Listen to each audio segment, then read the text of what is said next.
ನೀವು ನೋಡ್ತಾ ಇದ್ದೀರಾ ಬೀದರ್ ವೀರ ನ್ಯೂಸ್ ಕನ್ನಡ ಚಾನೆಲ್.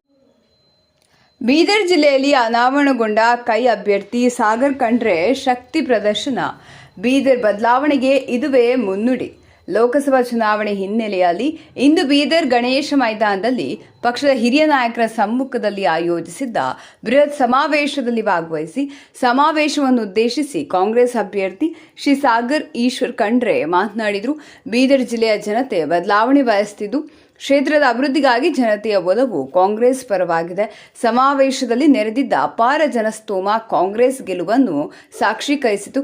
ಜನರ ನೆಮ್ಮದಿಯ ಬದುಕು ಉತ್ತಮ ನಾಳೆಯೇ ನಮ್ಮ ಜನಪರ ಪಕ್ಷವಾದ ಕಾಂಗ್ರೆಸ್ನ ಧ್ಯೇಯ. ನಾವು ನುಡಿದಂತೆ ನಡೆದಿದ್ದೇವೆ, ಮುಂದೆಯೂ ನುಡಿದಂತೆ ನಡೆಯುತ್ತೇವೆ, ಇದು ನಮ್ಮ ಬದ್ಧತೆ. ಈ ಸಂದರ್ಭದಲ್ಲಿ ಸಚಿವರಾದ ಶ್ರೀ ಈಶ್ವರ್ ಖಂಡ್ರೆ, ಶ್ರೀ ರಹೀಂ ಖಾನ್, ಮುಖ್ಯಮಂತ್ರಿಗಳ ಸಲಹೆಗಾರರಾದ ಶ್ರೀ BR ಪಾಟೀಲ್, KKRDB ಅಧ್ಯಕ್ಷರಾದ ಶ್ರೀ ಅಜಯ್ ಸಿಂಗ್, ಕರ್ನಾಟಕ ಮೀನುಗಾರಿಕೆ ಅಭಿವೃದ್ಧಿ ನಿಗಮದ ಅಧ್ಯಕ್ಷರಾದ ಶ್ರೀಮತಿ ಮಾಲಾಬಿ ನಾರಾಯಣ ರಾವ್, ಹಿರಿಯ ನಾಯಕರಾದ ಶ್ರೀ PGR ಸಿಂಧಿಯಾ, ಮಾಜಿ ಸಚಿವರಾದ ಶ್ರೀ ರಾಜಶೇಖರ್ ಪಾಟೀಲ್, ಶ್ರೀ ರೇವುನಾಯಕ ಬೆಳಮಗಿ, ವಿಧಾನ ಪರಿಷತ್ ಸದಸ್ಯರಾದ ಶ್ರೀ ಚಂದ್ರಶೇಖರ್ ಪಾಟೀಲ್, ಶ್ರೀ ಭೀಮರಾವ್ ಪಾಟೀಲ್, ಮಾಜಿ ವಿಧಾನ ಪರಿಷತ್ ಸದಸ್ಯರಾದ ಶ್ರೀ ವಿಜಯ್ ಸಿಂಗ್, ಕೆಪಿಸಿಸಿ ಕಾರ್ಯಾಧ್ಯಕ್ಷರಾದ ಶ್ರೀ ವಸಂತ್ ಕುಮಾರ್, ಮುಖಂಡರಾದ ಶ್ರೀ ಕೈಲಾಸ್ ಪಾಟೀಲ್, ಶ್ರೀ ಸುಭಾಷ್ ರಾಥೋಡ್, ಶ್ರೀ ಭೀಮಸೇನರಾವ್ ಶಿಂದೆ ಮತ್ತಿತರರು ಉಪಸ್ಥಿತರಿದ್ದರು. ಇಲ್ಲಿ ಉಪಸ್ಥಿತರಿರುವ ನಮ್ಮೆಲ್ಲ ಕಾಂಗ್ರೆಸ್ ಪಕ್ಷದ ಹಿರಿಯರಿಗೂ ಮುಖಂಡರಿಗೂ, ವೇದಿಕೆ ಮೇಲಿರುವ ಎಲ್ಲ ಮುಖಂಡರಿಗೂ, ಇಲ್ಲಿ ಆಸೀನರಾಗಿರುವ ಎಲ್ಲ ನಮ್ಮ ಪಕ್ಷದ ಮುಖಂಡರಿಗೂ, ಕಾರ್ಯಕರ್ತರಿಗೂ ಎಲ್ಲರಿಗೂ ನನ್ನ ನಮಸ್ಕಾರಗಳು ಹಾಗೂ ರಾಮನವಮಿ ಹಬ್ಬದ ಹಾರ್ದಿಕ ಶುಭಾಶಯಗಳನ್ನು ನಾನು ಕೋರುತ್ತೇನೆ.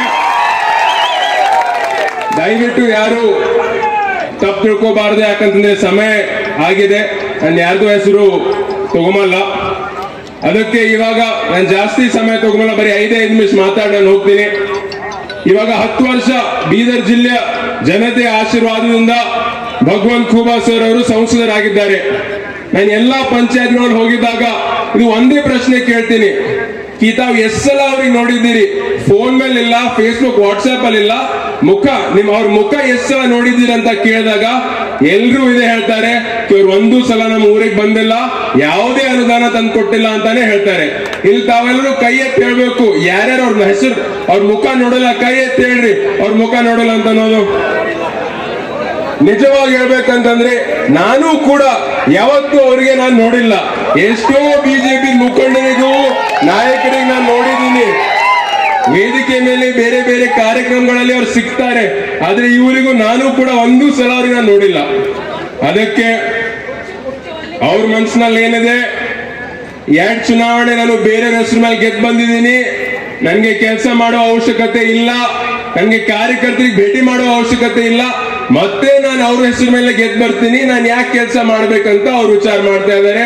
ಅದಕ್ಕೆ ನನ್ನ ವಿನಂತಿ, ತಮ್ಮೆಲ್ಲರ ಆಶೀರ್ವಾದದಿಂದ ನೀವು ನನಗೆ MP ಮಾಡಿದ್ಮೇಲೆ, ಡೆಲ್ಲಿ ಕಳ್ಸಿಕೊಟ್ಟ ಮೇಲೆ 100ಕ್ಕೆ 100 24 ತಾಸು ನಿಮ್ಗೆ ನಾನು ಟೈಮ್ ಕೊಡ್ತೀನಿ, 24 ತಾಸು ನಿಮ್ ಜೊತೆ ಇರ್ತೀನಿ, ನಿಮ್ ಕೈ ಹಿಡಿದು ನಾನು ಕೆಲಸ ಮಾಡ್ತೀನಿ ಅಂತ ನನಗೆ ಭರವಸೆ ಕೊಡ್ತೀನಿ.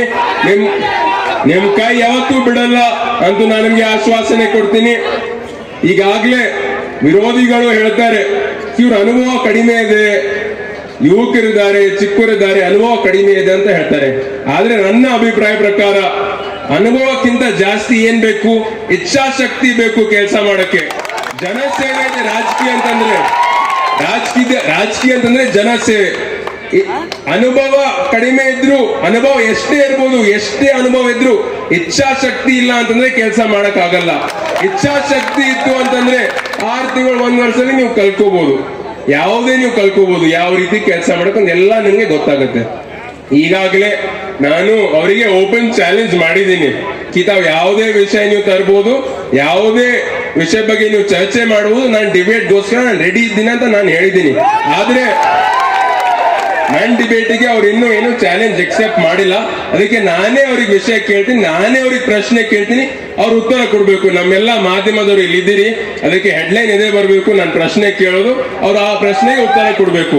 ಇವಾಗ ನಾನು ಹೆಚ್ಚಿಗೆ ಹೇಳಲ್ಲ, ಇಲ್ಲೆಲ್ಲ ಅಕ್ಕ ತಂಗಿಂದರಿಗೆ ಒಂದೇ ಮಾತು ಕೇಳಲಿಕ್ಕೆ ಇಷ್ಟಪಡ್ತಾ ಇದ್ದೀನಿ. आप सब लोग मिलकर 10 महीने पहले जो विधानसभा के चुनाव है, उस चुनाव में कांग्रेस पार्टी को आशीर्वाद करें। कांग्रेस का सरकार बना, 10 महीने हो गए, हम भी मंत्री बने हुए हैं, सिद्धरामैया जी मुख्यमंत्री हैं, तो इस 10 महीने में आप लोगों के सामने हमारा काम है। ನಾವು ಏನೇನು ಭರವಸೆ ಕೊಟ್ಟಿದ್ದೇವೆ ಎಲ್ಲಾ ಭರವಸೆಯನ್ನು ಈಡೇರಿಸಿದ್ದೇವೆ, ಕೊಟ್ಟ ಮಾತಿನಂತೆ ನಡೆದಿದ್ದೇವೆ। मैं आपको एक ही प्रश्न पूछना चाहता हूं, आप सब लोगों को हमने कहा था गृहलक्ष्मी योजना जारी करेंगे और 2000 रुपए आपको महीने देंगे, मिल रहा है क्या नहीं मिल रहा है? ಯಾರ್ಯಾರಿಗೆ ಸಿಗ್ಲತ್ತ थोड़ा ಕೈ ಎತ್ತಿ ಒಳ್ಳೆ ಹೆಣ್ಮಕ್ಳು ಅಕ್ಕ ತಂಗಿ ಎಲ್ಲರಿಗೂ ಸಿಗ್ಲತ್ತ ಇಲ್ಲ? बस फ्री करते बोले थे, बस ನಲ್ಲಿ ಫ್ರೀ ಪ್ರಯಾಣ ಸೌಲಭ್ಯ ಸಿಗ್ತಾ ಇದೆ ಇಲ್ಲ? ಸಿಗ್ತಾ ಇದೆ। ಕರೆಂಟ್ ಫ್ರೀ ಮಾಡ್ತೀವಿ ಅಂತ ಹೇಳಿದ್ದೀವಿ, ನೀವು ಹೇಳ್ರಿ ಕರೆಂಟ್ ಎಲ್ಲ ಫ್ರೀ ಆಗಿದೆ ಇಲ್ಲ? ಆಗಿದೆಯಾ? ಇವತ್ತು ನಾವು ಅನ್ನಭಾಗ್ಯ ಯೋಜನೆ ಅಡಿಯಲ್ಲಿ 5 ಕಿಲೋ ಅಕ್ಕಿ ಹೆಚ್ಚಿಗೆ ಕೊಡ್ತೀವಿ ಅಂತ ಹೇಳಿದ್ದೇವೆ। ಕೇಂದ್ರ ಸರ್ಕಾರ ಗೋಡಾನಲ್ಲಿ ಅಕ್ಕಿ ಕೊಳಿತಾ ಇದ್ರು, ಖರೀದಿ ಮಾಡ್ತೀವಿ ಅಂದ್ರು ಕೊಟ್ಟಿಲ್ಲ ದುರುದ್ದೇಶದಿಂದ। ನಿಮ್ಮೆಲ್ಲರಿಗೆ ಪ್ರತಿಯೊಂದು ವ್ಯಕ್ತಿಗೆ 170 ರೂಪಾಯಿ ನಿಮ್ ಖಾತೆಯಲ್ಲಿ ಜಮಾ ಮಾಡ್ತೀವಿ ಅಂತ ಹೇಳಿ ಇವತ್ತು ಎಲ್ಲಾ ಪರಿವಾರದವರಿಗೆ 12 ಲಕ್ಷ ಜನ ಬೀದರ್ ಜಿಲ್ಲೆಯಲ್ಲಿ 2 ಆಳಂದ ಮತ್ತು ಚಿಂಚೋಳಿ ಕ್ಷೇತ್ರ ಸೇರಿಸಿದ್ರೆ 16 ಲಕ್ಷ ಜನರಿಗೆ ತಿಂಗಳಿಗೆ 170 ರೂಪಾಯಿ ಕೊಡ್ತಾ ಇದ್ದೀವಿ ನೇರ ವರ್ಗಾವಣೆ ಮುಖಾಂತರ। ಅದಕ್ಕೆ ಆತ್ಮೀಯ ಬಂಧುಗಳೇ, ಯುವಕರಿಗೆ ಬಿಜೆಪಿ ಹೇಳಿತ್ತು 2 ಕೋಟಿ ಉದ್ಯೋಗ, ಅವ್ರು ಉದ್ಯೋಗ ಕೊಟ್ಟಿಲ್ಲ ಅಂತ ಹೇಳಿ ನಿರುದ್ಯೋಗ ಯುವಕರಿಗೆ ಪದವಿ ಮಾಡಿದವರಿಗೆ ಯಾರಿವತ್ತು ನಿಮ್ಮಲ್ಲಿ BA, BSc, BCom, BLLB, engineering ಯಾರ್ಯಾರು ಮಾಡಿದ್ದಾರೆ ಅವರಿಗೆ ಉದ್ಯೋಗ ಇಲ್ಲ। 2 ವರ್ಷ ತನಕ ಪದವೀಧರರಿಗೆ 3000, ಡಿಪ್ಲೊಮಾದವರಿಗೆ 1500 ರೂಪಾಯಿ ಕೊಡ್ತೀವಿ ಅಂತ ಹೇಳಿ ಅದನ್ನು ಜಾರಿಗೆ ತಂದಂತದ್ದು ಸರ್ಕಾರ ಯಾವುದಾದ್ರೂ ಇದ್ರೆ ಅದು ಕಾಂಗ್ರೆಸ್ ಸರ್ಕಾರ, ನಮ್ಮ ಸರ್ಕಾರ, ಸಿದ್ದರಾಮಯ್ಯನವರ ಸರ್ಕಾರ। ಅರ್ಥ ಮಾಡಿಕೊಳ್ಳಿ। ಇವತ್ತು ಆ ದೃಷ್ಟಿಯಿಂದ ತಾವೆಲ್ಲರೂ ಸೇರಿ ಇವತ್ತು ಈಗಾಗಲೇ PGS ಇಂದ ಹೇಳಿದ್ರು, ನಮ್ಮೆಲ್ಲರ ಒತ್ತಡದಿಂದ ಇವತ್ತು ಸಾಗರ್ ಖಂಡ್ರೆ ಅವರು ನಮ್ಮ ಪಕ್ಷದ ಅಭ್ಯರ್ಥಿ ಆಗಿದ್ದಾರೆ। ಯಾರು ಕೂಡ ಅವರು ಇವರೊಬ್ಬ ಭಾವನೆ ಇಲ್ಲ, ನಾವೆಲ್ಲರೂ ಸೇರಿ ಇವತ್ತು ಈಶ್ವರ್ ಖಂಡ್ರೆ ಅವರು, ರಹೀಂ ಖಾನ್ ಅವರು, ನಾನು, ಚಂದ್ರಶೇಖರ್ ಪಾಟೀಲ್ ರವರು, ವಿಜಯ್ ಸಿಂಗ್ ರವರು, ಭೀಮರಾವ್ ಪಾಟೀಲ್ ರವರು ನಾವೆಲ್ಲರೂ ಜೊತೆ ಸೇರಿ ನಾವು ಕೂಡಿ ಚರ್ಚೆ ಮಾಡಿ ಇವತ್ತು ಸಾಗರ್ ಖಂಡ್ರೆ ಅವರಿಗೆ ನಮ್ಮ ಪಕ್ಷದ ಅಭ್ಯರ್ಥಿ ಆಗ್ತಕ್ಕಂಥ ಕೆಲಸ ಆಗಿದೆ ಬಂಧುಗಳೇ। ಅದಕ್ಕೆ ದಯಮಾಡಿ ತಾವೆಲ್ಲರೂ ಸೇರಿ ನಾವು ನಿನ್ನೆ ಕೂಡ ಹುಮ್ನಾಬಾದಲ್ಲಿ ಒಂದು ಕಾರ್ಯಕರ್ತರ ಸಭೆ ಕೂಡ ಮಾಡಿದ್ವಿ, ಬಹಳ ಒಳ್ಳೆ ರೀತಿಯಿಂದ ನಮ್ಮ ಪಕ್ಷದ ಮುಖಂಡರು ಅಲ್ಲಿ ಕೂಡ ಸಾಕಷ್ಟು ಸಂಖ್ಯೆಯಲ್ಲಿ ಸೇರಿದ್ರು। ಇವತ್ತು ನೀವು ಏನ್ ಸೇರಿದ್ರಿ, ಇದೇ ಹುರುಪು ಬರ್ತಕ್ಕಂಥ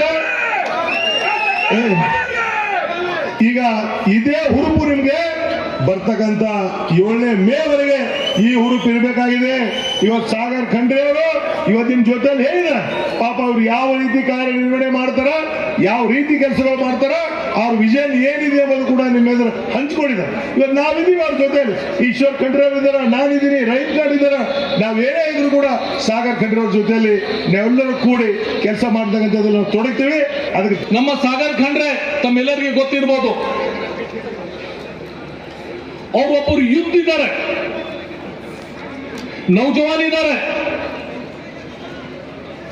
ಇಲ್ಲಿ ಚಿಕ್ಕ ವಯಸ್ಸಂತ ಬರಲ್ಲ, ಯಾಕಂದ್ರೆ SP DC ಆಗ್ಬೇಕಂದ್ರೆ 25 ವರ್ಷ ಒಳಗೆ ಆಗ್ಬೇಕು।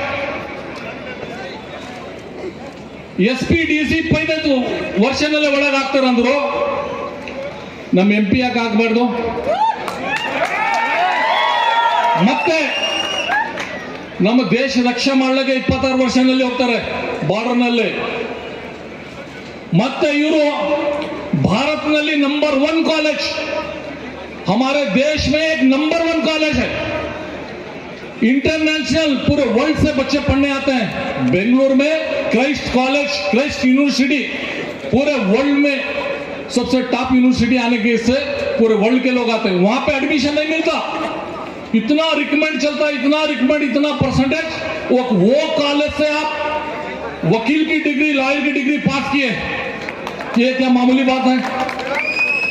और पार्लियामेंट में क्या होना, पार्लियामेंट में एक कानून जानने वाला होना, संविधान जानने वाला होना, पार्लियामेंट में बात होना है बोलो तो बहुत ही नॉलेज वाला होना, वो सागर खंडरे। और सुप्रीम कोर्ट के रिटायर्ड जजेस, सुप्रीम कोर्ट के टॉप लॉयर के हाथ के नीचे काम किए, प्रैक्टिस किए। और इनके ब्लड में ये जो सेवा है लोगों की, ये जो पॉलिटिक्स है, दादा परदादा पिताजी से पूरे घर में भरपूर, और क्या चाहिए उनको। तो ये लोग अभी डर गए हैं। इस बार हर गांव में, हर पंचायत में, कहीं भी जाके पूछ लो, आप किसी को भी पूछ लो, हम नहीं बोल रहे, जहां पे भी जाओ सागर खंडरे का नाम ले रहे, क्योंकि सागर खंडरे अभी काम करने वाले हैं।